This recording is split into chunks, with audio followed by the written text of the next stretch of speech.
I'm Jonathan Heasley. Today, I'm going to talk to you about the National Baseball Hall of Fame selection process. When you hear the names Babe Ruth, Pete Rose, Ken Griffey Jr., Greg Maddux, those are just a few of the greats that have enshrined their name into the history books forever, becoming members of the National Baseball Hall of Fame. I feel as though I'm a credible source to be discussing this topic, knowing that I've played baseball since I was 4 years old and continue to do so to this day.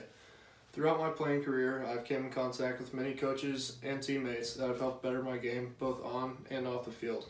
And I feel that those are two of the most important qualities if you want to find your name enshrined into the walls of the Hall of Fame one day. Becoming a member of the National Baseball Hall of Fame is clearly a prestigious honor.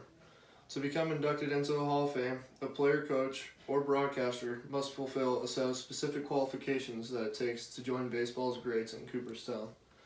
Now that you have a basic idea of what it takes to be into the National Baseball Hall of Fame, I'm going to go through some of those specific qualifications that it takes. As a player, you must play for at least 10 seasons, and you must be retired for 5 years before you can find your name on the ballot list.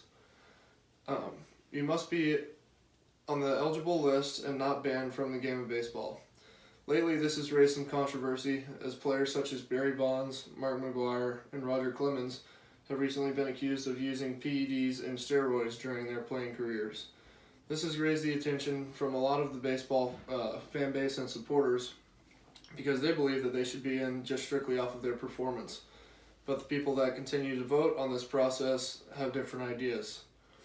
Also, if a player dies within 5 years of playing, they are eligible 6 months after their death to be selected into the Hall of Fame. Besides basic qualifications, the player obviously has to perform well enough to earn his place into the Hall of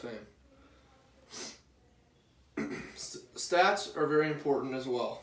When you think of some of the greats, Babe Ruth, for example, hit 342 during his career as a hitter, hit 714 home runs, which was a record that stood for nearly 100 years. One of the greatest pitchers of all time, Pete Alexander, finished his career with a 373 and 208 record, which these days is unheard of. Not a pitcher will ever throw that many games in his career.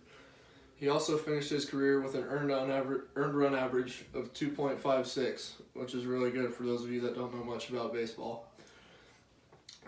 Although these players have great stats, it's also character that goes into the selection process. And I think that's also another reason why the controversy of the steroids and PEDs talk is a continuing thing over these recent years. Besides players, coaches and broadcasters can also find themselves selected into the Hall of Fame. Obviously, some of the winningest coaches will find their way, and very few broadcasters have made it in, but it has been done. A lot of people assume that it's just stats that get you in, but the voting process is actually much more than just stats. The voting takes place between the Baseball Writers Association of America. They're the ones that create the ballots for the players. An elector votes no more than 10 candidates, and no write-in votes are permitted. If you receive 75% or more of the votes on the ballot, your name is automatically in, and you will be selected into the National Baseball Hall of Fame. The Baseball Writers Association of America reviews all of the ballots, and that is how the winners are selected. In conclusion, the prestigious honor of being put into the Hall of Fame is a lifelong memory for players, coaches, and broadcasters. Their names will forever be enshrined in the history books, and it will be something that they can remember for the rest of their lives. The qualifications to be inducted are very strict, and there is no leeway in any category. The numbers do go a long way, but personally, I think that character is a huge part of the selection. The voting process is a very strenuous process, and the Baseball Writers Association of America does everything that they can to assure that they make no mistakes. Closing, if you would like to find any more information about the National Baseball Hall of Fame, you can visit their website at baseball-hall.org.